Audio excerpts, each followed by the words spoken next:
अस्सलाम वालेकुम, welcome to नीड राना पॉडकास्ट। और आज की वीडियो बहुत ही इंपॉर्टेंट होने वाली है, स्पेशली उन लोगों के लिए जो कि अभी जर्मन यूनिवर्सिटीज़ में अपनी एप्लीकेशंस अप्लाई करने का सोच रहे हैं या अप्लाई कर रहे हैं, क्योंकि बड़ा अच्छा टाइम है अभी एप्लीकेशन स्टार्ट करने का और अप्लाई करने का, स्पेशली जो विंटर इनटेक आ रही है उसके लिए। तो कुछ टिप्स मैंने कहा मैं आपसे शेयर कर दूं कि कई दफ़ा हो सकता है कि आपको रिजेक्शंस भी फेस करनी पड़े। It's a part of the process, of rejections हमेशा फेस करते हो, बट किन बेसिस पे रिजेक्शंस आपको आ सकती हैं जर्मन यूनिवर्सिटीज़ की तरफ से, उन सब रिजेक्शंस के हवाले से या उन सब जो रीजंस हैं उनके हवाले से हम आज की वीडियो में डिस्कस करेंगे। तो कहीं मत जाइएगा, वीडियो पूरी सुनिएगा, क्योंकि ये आपके एप्लीकेशन प्रोसेस पे डायरेक्ट अफेक्ट करने वाली है। तो without wasting any time let's start the video. अच्छा, सबसे पहली चीज़ होती है रिजेक्शंस आने की, वो होता है एडमिशन क्राइटेरिया का मीट ना करना। अब एडमिशन क्राइटेरिया में 5 डिफरेंट चीज़ें आती हैं और 5 ही मेन चीज़ें होती हैं मोस्टली, जो कि एडमिशन क्राइटेरिया का पार्ट होती हैं जब भी आप जर्मन यूनिवर्सिटीज़ में अप्लाई कर रहे होते हो। उनमें से सबसे पहली चीज़ होती है आपकी ग्रेड रिक्वायरमेंट, कि क्या आप स्पेसिफिक ग्रेड रिक्वायरमेंट जो कि उस यूनिवर्सिटीज़ ने रिक्वायर की हुई हैं जर्मन यूनिवर्सिटीज़ में, वो मीट कर रहे हो या नहीं कर रहे हो। अब उसकी थोड़ी सी मैं आपको टिप दे देता हूँ कि अक्सर जो पाकिस्तान से स्टूडेंट होते हैं, इंडिया से स्टूडेंट होते हैं, वो थोड़ा सा कन्फ्यूज़ होते हैं जर्मन ग्रेडिंग सिस्टम को लेकर। लेकिन एक बड़ा सिंपल है कि जिस तरह पाकिस्तान की मैं बात करूँ, 4 आपका मैक्सिमम है और 1 जो है आपका लोएस्ट है। ठीक है, जर्मनी में से आप उल्टा कर दें। अब आपका जो 1 है वो मैक्सिमम हो गया, जो आपका 4 है वो आपका बिल्कुल मिनिमम ग्रेड हो गया। अब अगर जर्मन यूनिवर्सिटी ने रिक्वायर किया हुआ है कि आपका ग्रेड 2.5 होना चाहिए, तभी आप इस सब्जेक्ट में अप्लाई कर सकते हो। ठीक है, तो अब इसका ये मतलब नहीं होता कि वो 2.5 पाकिस्तानी ग्रेड मांग रहे हैं, वो हमेशा जो 2.5 होगा वो जर्मन ग्रेड की बात कर रहे होंगे। और मोस्टली मैंने देखा है कि अगर पाकिस्तान में 3 जीपी हो तो एक फार्मूला होता है, बवेरियन फार्मूला उसे कहते हैं। आप सर्च भी कर लीजिएगा, how to convert Pakistani grade into German grade, या एमएस कैलकुलेटर के नाम से भी आपको मिल जाएगी वो चीज़। वहाँ पर आप अपनी जो ग्रेड कन्वर्जन है पाकिस्तानी ग्रेड को आप कन्वर्ट कर सकते हो जर्मन ग्रेड में। और इसमें यूजुअली अगर आपका 3 पाकिस्तानी सीजीपी होता है तो आपका जर्मन 2.5 बनता है। बट अगेन ये चीज़ वेरी कर सकती है, क्योंकि ये आपके मिनिमम पासिंग आउट जीपीए पे डिपेंड कर रही होती है। ठीक है, तो ये चीज़ आपने बड़े गौर से कैलकुलेट कर लेनी है उस फार्मूला से देख के कि आपका जर्मन ग्रेड क्या बन रहा है।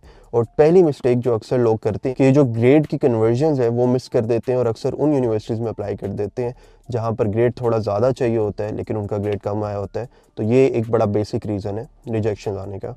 और सेकेंड नंबर पर आपकी लैंग्वेज रिक्वायरमेंट का मीट ना करना, चाहे वो इंग्लिश लैंग्वेज रिक्वायरमेंट हो जिसमें आपके आइल्स की कुछ स्पेसिफिक बैंड्स चाहिए, और चाहे वो आपकी जर्मन लैंग्वेज की रिक्वायरमेंट हो। क्योंकि कुछ कोर्स होते इंग्लिश में हैं, लाइक कंप्लीट इंग्लिश में होते हैं, लेकिन फिर भी उन्होंने A1 या A2 जर्मन लैंग्वेज की डिमांड की होती है। तो अक्सर स्टूडेंट उस चीज़ को थोड़ा ओवरलुक कर जाते हैं कि जहाँ पे जर्मन रिक्वायर भी है और उनके पास जर्मन नहीं है, वो वहाँ भी अप्लाई कर देते हैं और बाद में अक्सर इस वजह से भी उन्हें रिजेक्शंस आ रही होती हैं। जिस तरह मैंने आइल्स का कहा कि अगर यूनिवर्सिटी ने एक स्पेसिफिक बैंड्स आपसे रिक्वायर किए हैं, लाइक 6.5 या 7 बैंड्स रिक्वायर किए हैं और आपके बैंड कम है, लेकिन फिर भी आप उस यूनिवर्सिटी में अप्लाई कर देते हो। फॉर इंस्टेंस आपके 5.5 आइल्स में थे, आपके पास आइल्स था ही नहीं, तो आपने उन यूनिवर्सिटीज़ में अप्लाई कर दिया, तो ऐसी यूनिवर्सिटीज़ में आपका एडमिशन नहीं होगा क्योंकि आपने उनकी लैंग्वेज की रिक्वायरमेंट मीट नहीं की। अच्छा, अब एक और चीज़ आती है जो कि GRE है या GMAT है। तो कुछ यूनिवर्सिटीज़ आपसे रिक्वायर्ड करती हैं कि आपके पास GRE या GMAT हो। अब मोस्ट यूनिवर्सिटी जर्मनी में इस चीज़ की डिमांड नहीं करेंगी, मगर फिर भी कुछ कुछ स्पेसिफिक यूनिवर्सिटीज़ हैं। जिस तरह अगर आप देखें TU म्यूनिख के कुछ कोर्सेज में आपको GRE चाहिए, आखन यूनिवर्सिटी जो होती है RWTH आखन जो यूनिवर्सिटी है, उसके कुछ कोर्सेज में आपको GRE या GMAT चाहिए होता है। तो ये वो चीज़ें हैं कि आपने यूनिवर्सिटी टू यूनिवर्सिटी देखनी होती है। बहुत कम रेशो है ऐसी यूनिवर्सिटीज़ की, लेकिन फिर भी आपको यूनिवर्सिटीज़ में कहीं ना कहीं पे GRE या GMAT की रिक्वायरमेंट्स को देखना पड़ेगा कि क्या उन्होंने ये मांगी है। अगर मांगी है और आपके पास नहीं है तो डेफिनेटली फिर आप यहाँ पर अप्लाई नहीं करोगे, और कुछ स्टूडेंट फिर भी अप्लाई कर देते हैं, और ये भी एक रीज़न होती है यूनिवर्सिटी से रिजेक्शन आने की। अच्छा, अब जो फोर्थ मेन रीज़न है वो है इररेलेवेंट सब्जेक्ट्स में अप्लाई कर देना। तो अगर आप मास्टर्स के लिए अप्लाई कर रहे हो और बैचलर्स आपका फॉर इंस्टेंस डिफरेंट सब्जेक्ट्स में और मास्टर्स आप किसी और सब्जेक्ट में अप्लाई कर देते हो, जिस तरह की मैंने केमिकल इंजीनियरिंग की थी और मैं अप्लाई कर देता एंटायरली कोई डाटा साइंस की IT की फील्ड में, तो मेरा एडमिशन होना बहुत मुश्किल होता है, क्योंकि मेरे प्रीवियस क्रेडिट आवर्स जो थे वो बिल्कुल डिफरेंट होते और मैंने अक्सर उनमें से क्रेडिट आवर्स कवर ना किए होते। ठीक है, तो अक्सर लोग यही सवाल करते हैं कि अच्छा हमारे पास एक्सपीरियंस है, हमें अप्लाई करना चाहिए या नहीं करना चाहिए। लाइक IT का एक्सपीरियंस तो है, लेकिन IT का हमारे पास बैकग्राउंड नहीं है, लाइक हमने बैचलर्स डिग्री नहीं पढ़ी हुई। तो अक्सर उसमें ये होता है कि आपके जर्मनी में स्पेशली पब्लिक यूनिवर्सिटीज़ आपके जो सब्जेक्ट क्रेडिट आवर्स होते हैं वो बहुत देखती हैं, लाइक आपने कौन से सब्जेक्ट्स पढ़े हैं, कोर सब्जेक्ट्स आपने कवर किए हुए हैं कि नहीं किए हुए। तो खाली एक्सपीरियंस की बेस पे आपको एडमिशन नहीं देंगी। अब इसका ये हरगिज़ मतलब नहीं है कि एक्सपीरियंस आपका बिल्कुल काउंट नहीं होता, लेकिन एक्सपीरियंस आपका तब काउंट होगा जब ऑब्वियसली आपकी डिग्री भी लाइक कंप्यूटर साइंस से रेलिवेंट मैंने की होती है, आईटी रेलिवेंट की होती है, फिर मेरे पास उसका एक्सपीरियंस होता और फिर मैं आईटी रेलिवेंट सब्जेक्ट्स में अप्लाई कर रहा होता, तो फिर मेरी जो डिग्री प्लस एक्सपीरियंस दोनों मेरी एक प्रोफाइल को स्ट्रॉन्ग करते और दोनों काउंट होते और फिर मेरा एडमिशन होता। लेकिन अगर मैंने इंटायरली डिफरेंट फील्ड में काम किया हुआ है, डिग्री मेरी इंटायरली डिफरेंट फील्ड में, और मैं सिर्फ एक्सपीरियंस की बेस पर एडमिशन लेना चाह रहा हूँ, तो ऐसी सूरत में मोस्टली आपको एडमिशन्स रिसीव नहीं होते। और अक्सर स्टूडेंट ये भी गलती करते हैं कि अपने एक्सपीरियंस की बेस पे अपना जो सब्जेक्ट होता है वो डिसाइड कर लेते हैं, लेकिन अक्सर जगह पे इसी की वजह से उन्हें फिर रिजेक्शंस भी आती हैं। अच्छा, जो सेकंड मेन चीज़ है वो आपका है कंपटीशन। अब जर्मनी में जिस तरह आपको पता है कि पूरी दुनिया से बहुत से स्टूडेंट्स अप्लाई कर रहे होते हैं, स्पेशली यहाँ की एजुकेशन देखें, इकॉनमी देखें, तो बहुत अट्रैक्टिव जगह बन चुकी है काफ़ी इंटरनेशनल स्टूडेंट्स के लिए।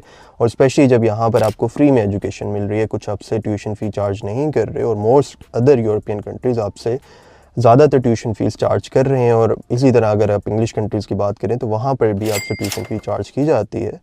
इस वजह से एक जर्मनी एक अभी बहुत आइडियल डेस्टिनेशन बना हुआ है for most students, specially Pakistan, India से भी, या different part of the world से भी काफ़ी स्टूडेंट्स अब यहाँ पर इंटरेस्ट लेने लग गए हैं, मास्टर्स लेवल पे भी, बैचलर्स लेवल पे भी। तो इस वजह से आपको कंपटीशन एक अच्छा खासा फेस करना पड़ता है जब भी आप पब्लिक यूनिवर्सिटीज़ को टारगेट कर रहे होते हो। और ये कंपटीशन ज़्यादा आपको मेजर सिटीज़ में, लाइक बिग सिटीज़ में ज़्यादा फेस करना पड़ रहा है as compared to medium size या स्मॉल सिटीज़ में, ठीक है। तो कुछ स्टूडेंट्स ये गलती करते हैं कि उन्होंने बस 2-4 सिटीज़ के नाम सुने होते हैं, फ्रैंकफर्ट, बर्लिन, स्टुटगार्ट वगैरह, और उनमें ही अप्लाई कर देते हैं, और बाकी जो मिड साइड सिटीज़ हैं या थोड़े जो छोटे सिटीज़ हैं उनको बिल्कुल इग्नोर कर देते हैं। अब अगर आपकी प्रोफाइल इतनी स्ट्रॉन्ग नहीं है, लाइक 3.7, 3.8 प्लस GPAs वगैरह नहीं है, तब तो मैं ये रिकमेंड नहीं करूँगा हरगिज़ कि आप सिर्फ और सिर्फ मेजर सिटीज़ में अप्लाई करके बैठ जाओ, कि अक्सर जो कंपटीशन है आपको जो मेजर सिटीज़ हैं उनमें बहुत ज़्यादा मिल रहा होता है, और वहाँ पे एडमिशन आने के चांसेस थोड़े कम होते हैं। मेरे पास भी बहुत प्रोफाइल्स आती हैं, जिस तरह आपको पता है हम एडमिशन प्रोसेस करते हैं स्टूडेंट्स का, तो कुछ स्टूडेंट्स मुझसे कहते हैं मनीब भाई हमने तो बस बर्लिन जाना है, फ्रैंकफर्ट जाना है, और उनका GPA किसी का 2.9 है, किसी का 2.8 होता है। तो मैं उन्हें समझाता हूँ कि भाई देखो ऐसा नहीं होता, आप 2.8, 2.9 GPA पे आप खाली 2-4 सिटीज़ टारगेट करके नहीं बैठ सकते, ठीक है। बेशक अगर अप्लाई करना है आप करो, लेकिन हम पॉसिबिलिटीज़ में हम उन्हें पहले ही बता देता हूँ कि क्योंकि हमने रिसेंटली काफ़ी प्रोफाइल्स डील की हुई हैं और हमें आइडिया होता है कि किस यूनिवर्सिटी में कितना GPA अक्सर यूनिवर्सिटीज़ रिक्वायर्ड कर रही होती हैं, किस GPA वाले स्टूडेंट का एडमिशन किन यूनिवर्सिटीज़ में पॉसिबल होता है। तो अगर स्टूडेंट फिर भी फोर्स करता है, बड़ी यूनिवर्सिटीज़ में अप्लाई करने का कहता है, हम कर तो देते हैं, लेकिन अक्सर कभी ऐसा नहीं हुआ कि 2.8 वाला, 2.9 वाले के बहुत ज़्यादा हमें मेजर सिटी से एडमिशन रिसीव हो रहे हैं। तो आपको जो एक कंपटीशन है वो बहुत हैवी किस्म का फेस करना पड़ता है। इसलिए मैं रिकमेंड यही करता हूँ अपने स्टूडेंट्स को भी जो हमारे थ्रू भी अप्लाई करते हैं, उन्हें भी यही कहता हूँ कि देखो अपने पास ऑप्शंस ओपन रखो, क्योंकि आप 1-2 यूनिवर्सिटीज़ में अप्लाई करके नहीं बैठ सकते हो, ना ही मेजर सिटीज़ को खाली टारगेट करके बैठ सकते हो। तो दोनों जगह पर आप देखो, मेजर सिटीज़ में करना है करो, लेकिन साथ ही अपने पास मिड साइज सिटीज़ या स्मॉल सिटीज़ के भी ऑप्शंस रखो। तो ये चीज़ें आपके एडमिशन चांसेस ऑब्वियसली फिर इंक्रीज़ करती है। जो थर्ड नंबर पे है वो इसी सेकंड मेरे पॉइंट को थोड़ा कंप्लीमेंट कर रहा है, वो है आपका लेस नंबर ऑफ़ यूनिवर्सिटीज़ में अप्लाई करना, ठीक है। ये बहुत से स्टूडेंट ये गलती करते हैं कि 2-3 यूनिवर्सिटीज़ में अप्लाई करके बस बैठ जाते हैं कि बस ठीक है अब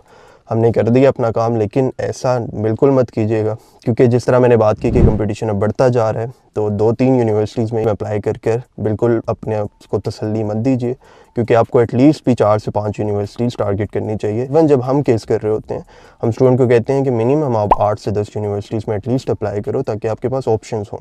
और कई दफ़ा ऐसा होता है कि 6-7 यूनिवर्सिटी से रिजेक्शन आ जाती है, 1-2 से एक्सेप्टेंस आ जाती है। यही अगर हम 2-3 यूनिवर्सिटीज़ में अप्लाई करके स्टूडेंट का बैठ जाते, तो आप खुद देखिए कि एडमिशन चांसेस किस हद तक ड्रॉप हो जाते हैं। तो ये तो हमने बात की कि जो जेन्युइन आपको रीजंस होते हैं रिजेक्शन आने के, लेकिन कुछ बोगस रीजंस होते हैं। बोगस रीजन मतलब कि बिला वजह की रिजेक्शंस आ गई, आपने सब चीज़ें फॉलो की थी, आपके सब्जेक्ट मीट कर रहे थे, रेलिवेंसी थी, ग्रेड रिक्वायरमेंट मीट कर रही थी, सब चीज़ें जो मैंने बताई वो मीट कर रही थी, और आपका कोर्स भी बहुत रेलिवेंट था। बोगस रीजंस क्या होते हैं? अब बोगस रीजंस क्या होंगे? बोगस रीजंस ये होंगे कि यूनिवर्सिटीज़ आपको रिस्पॉन्स तो करेगी और रिजेक्शन देगी, और रिजेक्शन में कुछ ऐसा लिख देगी कि आपके जो सब्जेक्ट थे वो रेलिवेंट नहीं है, ठीक है। अब इसकी मैं एग्जांपल आपको देता हूँ कि हमारे पास एक स्टूडेंट थे खिज़र और एक स्टूडेंट थे फैसल। दोनों का मैं नाम इसलिए ले रहा हूँ ताकि आपको पता लगे कि लाइक दोनों एक्चुअल हमने केसेस जो थे वो डील किए हुए हैं। खिज़र की ऑलरेडी सक्सेस स्टोरी आ चुकी है, TU के मिनट्स में वो पढ़ रहे हैं। उन्होंने सॉफ्टवेयर इंजीनियरिंग की थी, बाद में उन्होंने AI के कोर्स में अप्लाई किया था TU के मिनट्स में। और सिमिलरली जो फैसल थे वो खिज़र के दोस्त थे, एक ही बैच के, एक ही सब्जेक्ट सबने पढ़े हुए थे, तो एक ही बैच के 2 स्टूडेंट थे और सिमिलर सब्जेक्ट डिट्टो पढ़े हुए थे। खिज़र का GPA ज़्यादा था, फैसल का GPA कम था, ठीक है। अब उन्होंने जब AI के कोर्स में अप्लाई किया TU के मिनट्स में, तो टीवी मिनट्स ने खिजर को तो एडमिशन दे दिया, बट फैसल का एडमिशन उन्होंने रिजेक्ट कर दिया। उन्होंने रीज़न ये दी कि जो फैसल की डिग्री है वो रेलिवेंट नहीं है, ठीक है। फैसल की डिग्री अगर रेलिवेंट ना होती या सब्जेक्ट्स रेलिवेंट ना होते तो खिजर का एडमिशन कैसे आता, क्योंकि खिजर ने डिटो वही सब्जेक्ट पढ़े थे जो कि फैसल ने पढ़े थे, क्लासमेट थे, सब कोर्स कैरिकुलम तक सेम था। तो ऐसा तो हो नहीं सकता कि एक स्टूडेंट का आपको रेलिवेंट लग रहा है और दूसरे का रेलिवेंट नहीं लग रहा। तो इवन तो कि अगर रेलिवेंसी बन भी रही हो तो यूनिवर्सिटीज़ जेनेरिक रिस्पॉन्स उनका ये होता है कि हाँ जी आपके सब्जेक्ट रेलिवेंट नहीं थे इसलिए हमने रिजेक्शन दे दी। हालांकि मेन रीज़न कुछ और होते हैं, लाइक नंबर ऑफ़ स्टूडेंट ज़्यादा होते हैं, कंपटीशन ज़्यादा होता है, आपका उसमें नाम नहीं आया होता। तो रादर देन ये बताने के कि हाँ नंबर ऑफ़ स्टूडेंट ज़्यादा थे हम आपको चूज़ नहीं कर सके, वो एक बोगस किस्म का रीज़न दे देंगे कि यार आपके जो सब्जेक्ट थे वो रेलिवेंट नहीं थे। खुद भी अगर किसी ने अप्लाई किया हो तो आप मेरी बात से एग्री करोगे कि बहुत दफ़ा आपको आपके बिल्कुल रेलिवेंट कोर्स पे जिस पे आपके क्रेडिट आवर्स भी मैच कर रहे हैं, प्रोफाइल सब मीट कर रही है, ये कह के उन्होंने रिजेक्शन दी होगी कि यार आपका जो सब्जेक्ट थे वो रेलिवेंट नहीं थे। अब इसमें गलती आपकी नहीं है, कुछ यूनिवर्सिटी की है कि यूनिवर्सिटी ने एक बोगस किस्म का रीज़न आपके सामने ला के रख दिया, जो कि ऑब्वियसली स्टूडेंट के लिए बड़ा फ्रस्ट्रेटिंग होता है कि यार ये क्या सीन है, अब ये भी रेलिवेंट नहीं है तो और क्या चीज़ में रेलिवेंट पकड़ के लाऊं।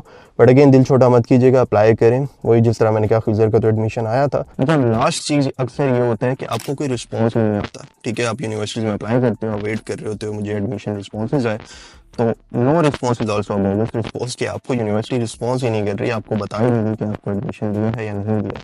बहुत से स्टूडेंट इस उम्मीद में बैठे रहते हैं अब आएगा रिस्पॉन्स, अब आएगा अब आएगा, लेकिन साल 2 साल 10 साल जिंदगी गुजर जाती है, रिस्पॉन्स नहीं आता। और ये बड़ी अजीब सी बात है यूनिवर्सिटीज़ की। Thank you so much for watching the video. इंशाल्लाह आपको नेक्स्ट वीडियोज़ में मिलते रहेंगे और इन्फॉर्मेटिव वीडियोज़ के साथ।